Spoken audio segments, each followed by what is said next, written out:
Feliz sábado, meu amigo, tudo bem? Como é que vai? Espero que você esteja bem, mas na verdade eu posso te falar, né? Feliz domingo, feliz segunda, não sei que horário você está assistindo. Se está ao vivo, então, feliz sábado.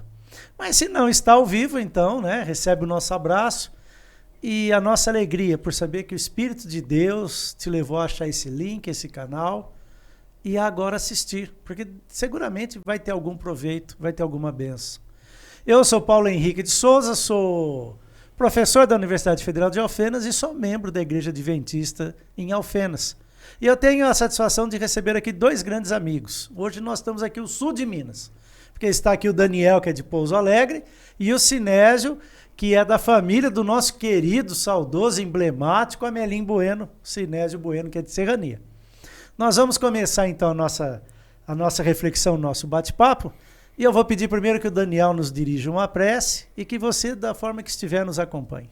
Daniel, por favor. Opa, tudo bom, pessoal? Bom dia para todos nós. Boa tarde ou boa noite, né? Que eu não sei que hora alguns até boa madrugada. Sim, né? Mas eu gostaria que você se sentisse à vontade nesse momento para dirigir uma prece ao nosso Senhor, né? Vamos curvar nossas frontes e vamos falar com Deus. Senhor Deus, amado Pai, aqui estamos, Senhor, a plenitude do Senhor nesse momento perto de nós. E nós sabemos que somos falhos e pecadores, e que nós carecemos da Tua graça. Mas pela fé nós temos a certeza que o Senhor se faz presente aqui nesse momento e esse lugar, nesse momento, se torna santo. Amém. Por isso nós queremos pedir perdão dos nossos pecados, das nossas falhas, para que o sangue de Jesus possa ser derramado sobre nós. Amém, e que Senhor, possamos ser salvos pela Tua graça, mediante a fé em Jesus. Senhor. Amém. Nesse momento nós vamos recapitular a Tua palavra. Muitas lições para as nossas vidas e para o nosso coração. Que o Espírito Santo possa impressionar a nossa mente e o nosso coração. Amém, para nos convertermos cada vez mais a Ti, Senhor. Amém. O nosso único Deus. Em nome de Jesus, amém. Amém, Senhor. Amém. Então vamos lá, né? Você sabe que nós temos aqui um guia de estudo. Eu não sei qual que o Gustavo vai estar enquadrando aqui. E nesse guia de estudo, agora nós vamos estudar a lição 5. Já estamos com ela aqui. E ela é uma boa notícia para você. Mas a boa notícia do juízo, opa! E aí, o que vocês querem colocar aí para começar? Fiquem à vontade, né? Como que você vai dar uma boa notícia do juízo, né? Paulo, é interessante que existe a boa notícia no juízo. A boa notícia no juízo, no caso para alguém que está no banco dos réus, seria ser inocentado, né? Sim. Mas a lição ela vai além disso. Ela consegue nos mostrar a boa notícia do juízo. E é o que nós conseguimos entender aqui, que o juízo ele tem amedrontado muitas pessoas. Mas ele tem coisas boas. Tá? O livro do Apocalipse ele é um livro que fala da graça, que fala do amor de Jesus, que fala da pessoa maravilhosa de Jesus Cristo, né? Então, o que nós podemos ver é que o juízo não é amedrontador como se tem sido apresentado hoje, pelo mundo moderno hoje, pela rede social, e às vezes Sim. as próprias doutrinas, muitas doutrinas religiosas assustam as pessoas quando se fala do juízo, né? Então, nós temos algo de maravilhoso, né? Quando a gente fala da justiça, da misericórdia se encontrando, a gente fala da pessoa de Jesus Cristo, né, como nosso advogado e também como nosso juiz nesse juízo, né? Então, a boa notícia é isso, né? E nós temos que recebê-la com muito, muito carinho, porque fala de alguém muito especial para nós, que é o nosso Salvador. Que nos ama a ponto de morrer por nós. Sim. Eu vejo essa boa notícia do juízo como um consolo, né? Um consolo para nós. Né? Quantas vezes o povo de Deus é afligido pelos ímpios, porque teme a Deus, ou porque guarda os seus mandamentos. Sim. Quantas vezes nós somos perseguidos pelo nosso trabalho, pelo nosso modo de agir, pelo nosso código de ética, né? Todos nós, né? Aqueles que seguem ao Senhor vão ser perseguidos. Se você não está sendo perseguido é porque alguma coisa tem de diferente na sua vida, né? Mas sempre todos os discípulos, por toda a história da igreja, sempre houve perseguição para aqueles que andavam junto com o Senhor. Os profetas, por exemplo. Todos os profetas praticamente foram perseguidos. Em todas as épocas. Até pelo próprio povo de Deus. Então eu vejo essa notícia do juízo também como um consolo, um conforto. Hoje, para nós. Olha, calma, você pode estar passando dificuldade, mas o nosso advogado é o nosso Senhor Jesus Cristo. Pergunto para você, tem como você perder esse caso com um advogado desse? Essa é boa notícia, né? Essa é boa notícia. Ô Paulo, nós estamos vivendo hoje as produções hollywoodianas, né? Sim. Elas apresentam o juízo como uma questão do fim do mundo, unicamente mostrando coisas terríveis, coisas assustadoras, né? Então o mundo vai acabar, de repente vai ser um ataque zumbi, pode ser um asteroide, um vírus extraterrestre que vai atingir o planeta, a humanidade. E, na verdade, isso traz um medo às pessoas. Tá? Quando nós passamos pelas 3 mensagens angélicas que está dentro do livro do Apocalipse, nós começamos a compreender que o juízo é bem diferente do que nós entendemos. E há coisas que nós trouxemos desde a nossa infância. Tá? Coisas que os nossos pais e os nossos avós talvez não soubessem também, aprenderam daquela forma e vieram ensinando para nós e veio trazendo esse estigma, sabe? Aquele medo veio sendo acumulado, né? E as pessoas hoje elas têm medo de estudar a Bíblia. Elas têm medo de estudar Apocalipse, principalmente, porque a própria palavra Apocalipse significa revelação. Tá? E eles têm medo de ter essa revelação, o abrir da cortina na sua vida para compreender a salvação de Jesus nesse livro. E às vezes eu acho que também é um pouco às vezes você tem consequências do conhecimento culto até na questão da palavra, né? Porque um dos versos aqui da lição dessa semana é aquela passagem lá de Apocalipse 14, 17 em diante, que diz, temam a Deus. E esse temer aqui, quando você não tem assim um vocabulário muito amplo, você já relaciona isso aqui com medo, né? Você já vai entender que a Bíblia está mandando você ter medo de Deus. E na verdade aqui, essa expressão, se você procurar no dicionário, está querendo dizer respeitem, venerem, demonstrem, né? Essa reverência, mas em nenhum momento está fazendo alusão a você ter um sentimento de insegurança, um sentimento de angústia, de ansiedade, o medo, né? Então até isso é transportado. E também as questões, às vezes, familiares, né? A gente estava aqui no bate-papo, amigos, relembrando algumas questões aqui do Amelinho Bueno, e eu até estava dizendo pro Sinésio, falei, olha, se o seu pai tivesse sido prefeito, não de Serrania, não em relação à cidade, eu digo ao tamanho, a projeção que ela tem, né? Eu falei, se o seu pai tivesse sido prefeito de Pouso Alegre, Varginha ou Poços de Caldas, ele teria sido governador de Minas. Tamanho era, assim, o impacto da presença dele, da prática dele, né? E, às vezes, infelizmente, também, tamanho é o impacto de um pai rude, de um pai frio, de um pai que casou por casar. Nem a esposa ele ama, muito menos os filhos. Ele casou porque é o ritmo da vida, né? E isso também impregna a mente de muitos, porque Deus é chamado de pai. Então ele imagina, olha, meu pai, a visão que eu tenho dele era uma pessoa rude, grossa, batia na gente sem precisar, né? Então... E aí, às vezes esse pai falava, pode deixar, quando chegar em casa nós vamos conversar. E esse filho sabia. E Paulo, é interessante... Ele não ia ser educado, ele ia ser espancado, né? Verdade. Então aí quando ele vê, chegou a hora do seu juízo. Então... Vem o medo, né? Então, você citou aqui o versículo 7 de Apocalipse 14, sim, né? Aqui se encontra as mensagens, esse texto está dentro das 3 mensagens angélicas, que é a identidade da igreja adventista do sétimo dia. Sim. Essa é a nossa identidade. Nós já falamos muito sobre verdade presente, né? A verdade presente no Éden, a verdade presente nos dias de Noé, de Moisés e outros mais, né? Nos dias de Maria e José, né? Que era a vinda de Jesus. Sim. E nos nossos dias a verdade presente é o juízo, é a pregação do evangelho, é o evangelho eterno que nós temos falado. Mas há algo interessante que o texto começa assim, ó, temam a Deus. Você citou algumas ações, alguns comportamentos que eles são assim, nos revelam ações, temer, respeitar, reverenciar. Mas aí o nosso ouvinte pode perguntar como? Como eu posso fazer isso? Eu gostaria que aquele que tiver a Bíblia possa acompanhar comigo em Eclesiastes 12, versículo 13. Aqui nesse livro aqui, Salomão, ele nos dá uma luz de como tornar essa ação mais efetiva, né? É o último capítulo do livro de Eclesiastes, capítulo 12, versículo 13.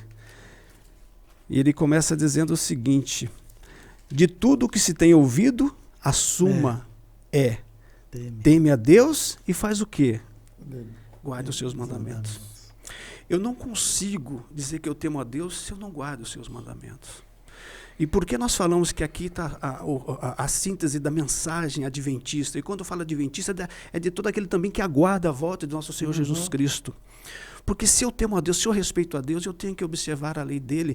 Quando nós vamos em João 14, verso 15, ele diz, aquele que diz que me ama faz o quê? Guarda os meus mandamentos. E outro texto ele fala, aquele que diz que me ama e não guarda, Jesus o taxa do quê? De mentiroso. João coloca lá como mentiroso, 1 João, né? É mentiroso e nele não está a verdade. Então, eu não tenho como dissociar isso, o temor dele, né? Você vai em Salmo, o Salmo fala assim que temer o Senhor é afastar-se do mal, da língua maldizente, e temer o Senhor é andar na sabedoria. E sábio é aquele que guarda os mandamentos de Deus. Tá? Então, nós não conseguimos nos dissociar disso. E uma outra coisa também que envolve o temor é a questão do amor a Deus. Tá? Eu não consigo dizer eu temo a Deus se eu não amo a Deus. Eu não consigo reverenciá-lo, eu não consigo respeitá-lo se eu não entendo por isso. Porque, na verdade, tudo isso está ligado. E vem dizendo assim, ó, teme porque está chegando um momento crucial da história. E esse momento é o juízo. Tá? É o juízo. Só que nós vamos entender que no juízo nós precisamos também das obras. E é o que ele diz aqui. Diz aqui, olha, porque Deus, versículo 14, há de trazer a juízo todas as obras. Nós enfatizamos que nós não somos salvos pelas obras. Não somos salvos. Mas as obras evidenciam a nossa salvação, a genuinidade da nossa salvação. Tá? Agora, uma coisa é fato. Não somos salvos pelas obras, somos salvos pela graça. Mas nós seremos julgados por nossas obras. Sim. Porque todas elas, diz aqui, sejam boas, quer sejam boas, sejam más, serão trazidas a juízo. Verdade. É isso mesmo. E como que a gente, então, pode dizer para as pessoas, né, que no juízo, então, existe uma misericórdia, a misericórdia de Deus. O Daniel já foi versando por ali. Oi? Né? Você já foi versando por ali quando você começou a explicar, né, que para quem está sofrendo de ver tanta maldade, tanta crueldade nesse mundo, isso um dia tem que acabar, na verdade. É um alívio, né? Na verdade, é a liberdade. Na verdade, é a liberdade desse mundo de pecado. Né? Uma vez eu vi uma pregação do Dr. Rodrigo Silva, não sei se vocês já tiveram a oportunidade de ver, que ele prega justamente sobre o final dos tempos. E ele faz uma analogia muito bacana sobre a volta de Jesus, que para muitos, igual nós estamos falando aqui, parece um ato terrorista. Né? Pensa bem, é terremoto, pedra caindo, fogo para lá e para cá, pessoas correndo. Poxa vida, como nós podemos colocar uma cena dessa, uma cena de tranquilidade? Né? Não tem jeito, Paulo. Sim. E aí o Dr. Rodrigo Silva ele conclui da seguinte forma. Imagine se você estivesse no cativeiro e você já tivesse encontrado uma outra pessoa junto lá e a pessoa já tivesse matado essa pessoa e você era o único. E, de repente, o rapaz falava, olha, eu vou te matar. Se ninguém pagar o resgate, eu vou te matar. E aí, de repente, mal ele sabia que as forças policiais já estavam prestes a derrubar esse cativeiro. E ele sofrendo tortura, por horas e horas sofrendo tortura, falando que iam matá-lo. Pegavam e cortavam sua pele de vez em quando, só para judiar. E ele estava ali no cativeiro. De repente, as forças policiais pegaram, chutaram a porta, destruíram o cativeiro, começaram a atirar, era tiro para tudo quanto é lado. Você ainda dá uma encolhidinha de medo de bala não acertar você. É uma cena aterrorizante para você. Você não consegue enxergar nada, está tudo escuro. De repente chega um policial e fala, calma, eu vim te salvar. O seu pai está lá fora te esperando. É assim que vai acontecer na volta de Jesus. Amém. Nós estamos no cativeiro de Satanás. Satanás todos os dias tem feito tortura comigo, com você e de casa. Todos os dias. E muitas vezes nós acostumamos com essa tortura de Satanás. Estamos anestesiados. Paramos de estudar a palavra de Deus, paramos de orar, paramos de ir para a igreja, principalmente com essa pandemia. Né? Muita gente, às vezes, ficou acomodada em assistir em casa. Sim. Né? E, de repente, estoura o cativeiro. Jesus chega e ele salva você. Então, na verdade, esse que para muita gente é uma cena terrível, é a hora do seu resgate. É a hora da sua libertação. Eu vejo isso. Por isso que até na lição, lá na quarta-feira, o título é uma cena... terça, acho que é uma cena magnífica, né? Sim. Porque você tem que entender para quem ela é ou para quem ela deixa de ser. Que vislumbrante cena, né? Agora, é igual o irmão falou, para aqueles que guardam os mandamentos de Deus e têm a fé em Jesus, como diz Apocalipse capítulo 14 também, né, que está incluso nas 3 mensagens angélicas, nós não devemos temer. A nossa pátria não é aqui. E nós entendemos que o juízo ele é inevitável. Ele vai acontecer. As obras, sejam boas ou más, vão passar por juízo. Mas a Bíblia nos dá a segurança de que nenhuma condenação há para os que estão em Cristo Jesus. Tá? Agora, se o juízo ele é inevitável, se a hora do juízo está chegando, como deve ser a minha reação diante disso? Eu me lembro que há algumas décadas nós tínhamos uma propaganda feita por uma empresa Toshiba de eletrônicos e ela estava lançando videocassete. Um videocassete. Nem faz tempo, hein? Eu até me esqueci o nome, né? Talvez alguns mais jovens nem saibam o que é um videocassete, né? Então eu me lembro que no roteiro era um cenário de cinema, tá? Assim, na bilheteria do cinema havia uma fila enorme, as pessoas estavam comprando o seu bilhete para entrar e de repente termina uma sessão, um garoto sai dizendo assim, um juvenil sai cantando assim, ó, a menina morre no final, a menina morre no final. E ele passa e todo mundo começa a não entender, sabe, olhando assim, e ele volta dizendo, quem matou foi o marido. Então, de repente, algumas pessoas reagem com raiva, né? Jogam o bilhete, sai da fila, outros balançam a cabeça, parece até que se pudesse ia dar uma sova daquele garoto. Mas a pergunta é, quando eles descobrem o final, alguns ficam chateados, saem da fila. E a grande questão é que quando nós olhamos essa mensagem aqui, nós olhamos o Apocalipse como um todo, ele é um grande spoiler de Deus para nós. Exatamente. Ele está falando o que vai acontecer. Certo? Satanás sabe o que vai acontecer, é por isso que ele está com grande ira, ele está vindo sobre nós com grande ira. E a pergunta é como eu tenho encarado isso? Será que eu tenho permitido que o meu medo ele me afaste do conhecimento, desse amor, dessa graça, dessa verdade? Porque o livro do Apocalipse fala a respeito do Evangelho Eterno. E eu estou envolvido nisso, o meu nome, ele se não passou, vai estar passando em juízo. E aqui, Sinésio, num filme, qual é a melhor parte para você? É o final. É o final. O final ele tem que ser grandioso no filme. Tem que ser o desfecho, né? O desfecho final é a hora que todo mundo aguarda. É justamente o livro de Apocalipse. Deveria ser o melhor para nós. Eu tive também, Paulo, um caso que aconteceu até aqui com um amigo meu aqui em Alfenas. Até ele já falecido, né, infelizmente. Mas ele me ligou, como aquela única ligação que ele tinha, disse, olha, Sinésio, eu estou preso, eu preciso de você. E então eu corri, vim da delegacia, dali instante ele já foi para o presídio, e ele foi preso, foi renovar a sua carteira de identidade e deram voz de prisão. Então nós ficamos preocupados, arrumamos advogados, corremos e ele pôs um dia no presídio e depois conseguimos tirá-lo. Eu me lembro que era 11h30 da noite, a hora que o liberaram, aí nós fomos embora, deixamos ele em casa aqui em Alfenas, seguimos para a Serrania. E no outro dia, bem de manhã, ele já chegou em Serrania. Eu disse, tudo bem, onde você vai? Eu vou para Belo Horizonte, é lá que está o meu processo. E ele então foi para Belo Horizonte naquele dia e descobriu que o nome dele havia sido citado como testemunha e ele não havia sido encontrado com as notificações das intimações e havia sido citado num processo de 4.000 páginas. Nossa. Envolvia deputados, envolvia 16 prefeituras e ele era o secretário de um dos prefeitos na época. Mas qual foi a ação dele? A hora que ele percebeu que o nome dele havia sido citado num processo, ele foi atrás descobrir, ele arrumou advogados e ele conseguiu se desvencilhar do problema. Então nós hoje temos a notícia de que o juízo de Deus, ele chegou. Então qual a minha atitude diante disso? Como eu me porto com essa notícia? Eu sou indiferente ou eu estou buscando o único advogado, que também é meu juiz nesse tribunal, e que pode me fazer inocente, pode me livrar pelos seus méritos dessa situação de pecado que eu vivo. E o spoiler já está dado. Se eu tenho no Senhor Jesus o meu grande advogado, todas as, digamos assim, todas as roupagens de uma conquista já estão postas.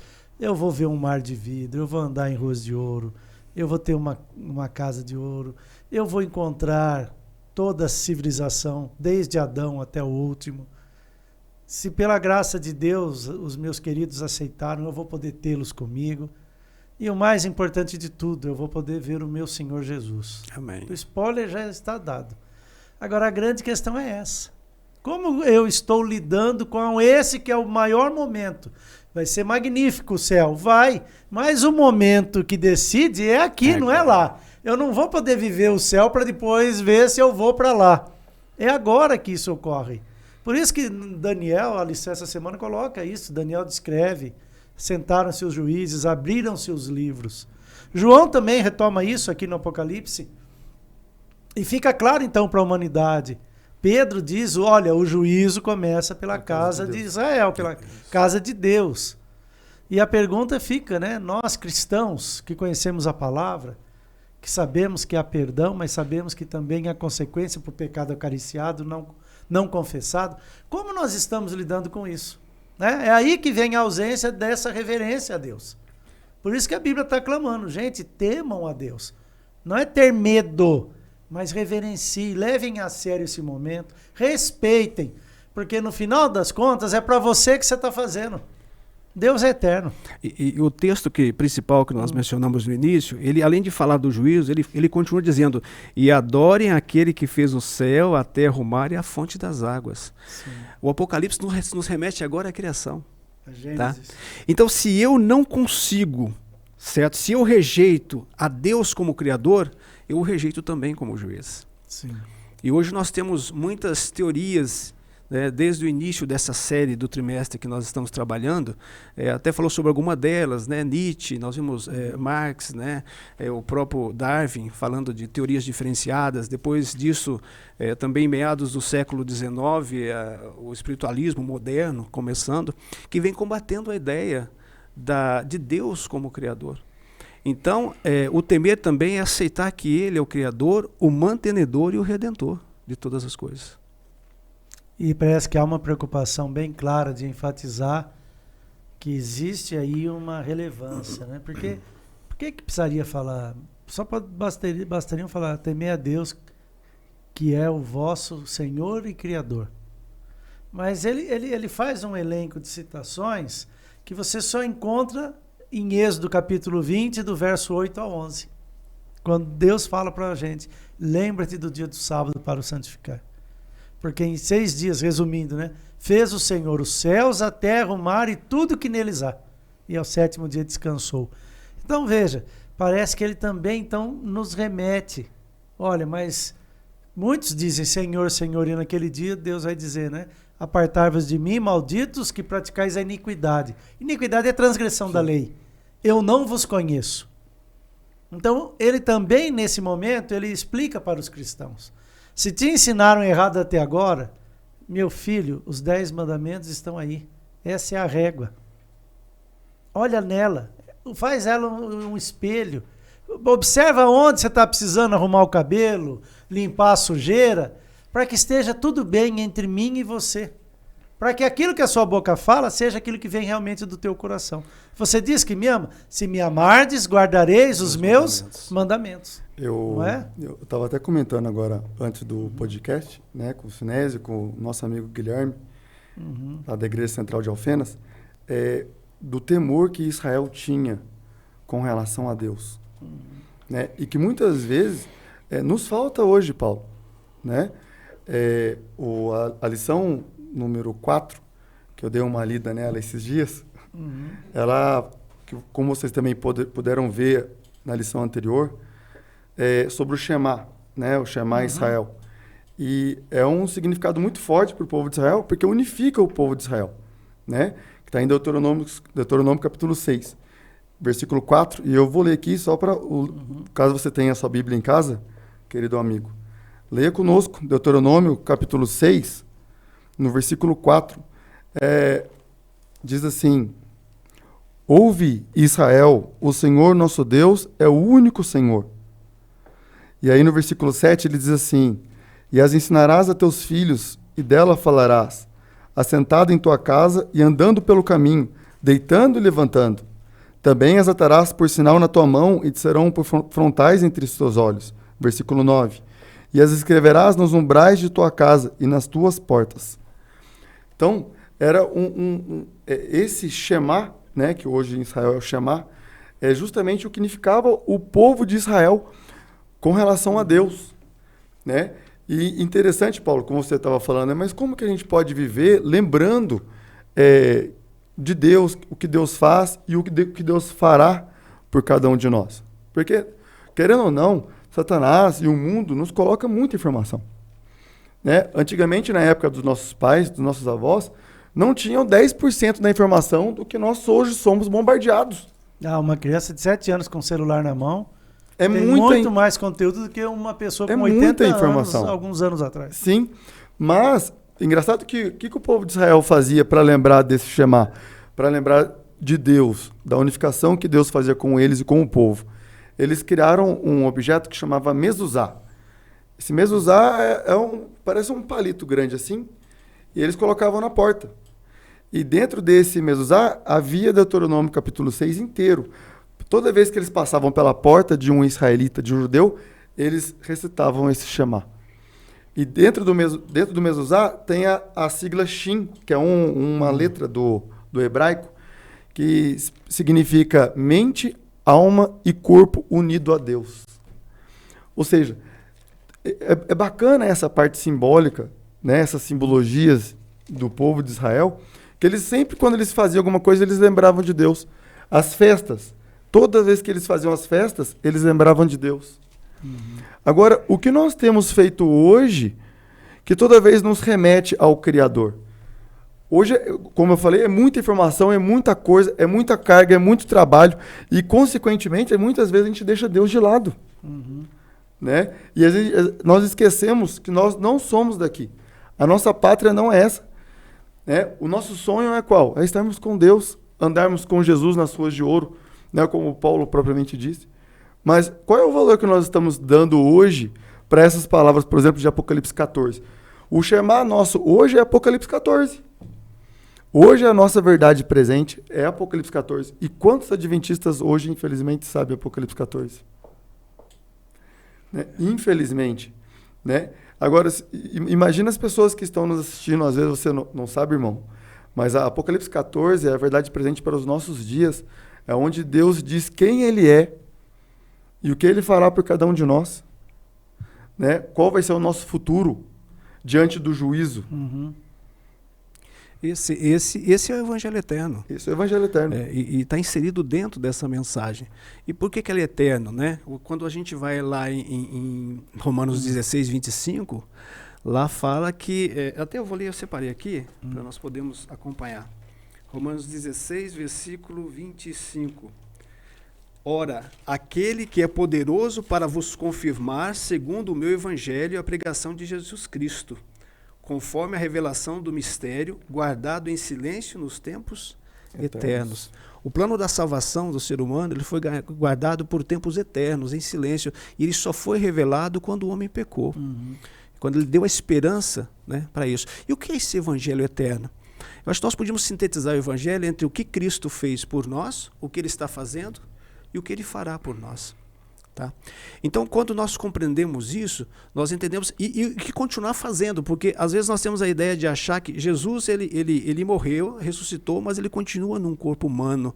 E a Bíblia diz que ele não se envergonha de nos chamar de irmão.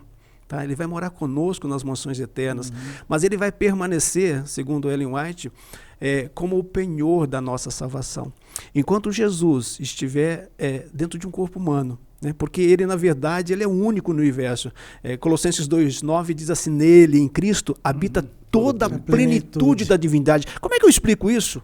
Eu não sei, não dá para explicar. E talvez a eternidade não seja suficiente para isso. Tá? Porque há coisas que só pertencem a Deus. Mas eu aceito isso, nós aceitamos isso porque está na palavra de Deus.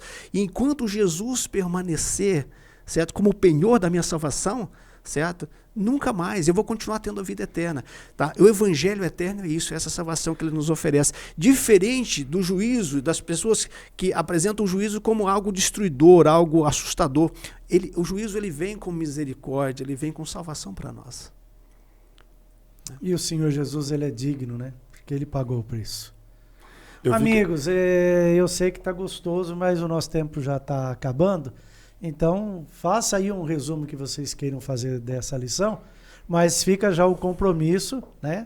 Hoje, dia 29 de abril, fica então o compromisso que no dia 13 de maio, vocês estão de volta para a gente recapitular mais uma lição. Mas faça aí as considerações finais de vocês, então. O Daniel já estava engatando uma fala, então fala aí, Daniel. Porque eu fiquei imaginando que quando o nosso nobre aqui do lado estava falando sobre Jesus, eu fiquei imaginando a plenitude da divindade dentro de um corpo humano glorificado, com as marcas da cruz nas mãos. Que coisa estupenda. Todas as vezes nós vamos ver, né, o nosso irmão Jesus Cristo, que morreu um dia para nos salvar, com as marcas, o único no céu, com as marcas do pecado dessa terra. E justo o único que não teve pecado. Justamente, o único Por que isso desceu, que ele é o único digno de abrir o livro. o único que desceu da escada da glória para nos salvar. E saber que são marcas por causa do meu pecado, né? Isso. Eu queria até convidar você que está nos assistindo a olhar para o Apocalipse de forma diferente. Às vezes nós vimos muitos símbolos, vemos muitas bestas, dragão e tudo mais, mas encontre Jesus no Apocalipse. Tá? O Apocalipse fala de graça, de amor, de salvação, de misericórdia, e o juízo, ele tem um propósito. Vai mostrar que nós somos pecadores, e nós o somos mesmo, mas vai mostrar também que Deus é justo. Então é isso que eu deixo para cada um dos que estão nos acompanhando. Que bom. Sinésio, nos despede com uma palavra de oração. Vamos lá. Graças te damos, ó Pai, por tão grande misericórdia, por tão grande amor, ó Deus, e pelo cuidado que o Senhor tem tido com cada um de nós. Amém. Obrigado por tua palavra, ó Deus, que nos traz esperança. Sabemos que ela é a revelação especial vinda de ti a cada um de nós. Que nós possamos, ó Deus, achar Jesus, a pessoa do amor, da graça e da salvação no livro do Apocalipse. Amém, que as mensagens dos 3 anjos, ó Deus, que é a verdade presente para nós hoje, que elas sirvam, ó Deus, para nos conduzir no caminho da salvação e poder nos permitir encontrar nosso Salvador, Jesus Cristo, para toda a eternidade. Amém, Não temos Senhor. méritos a implorar por essas bênçãos, mas é em nome dele que nós rogamos e agradecemos. Amém. Amém.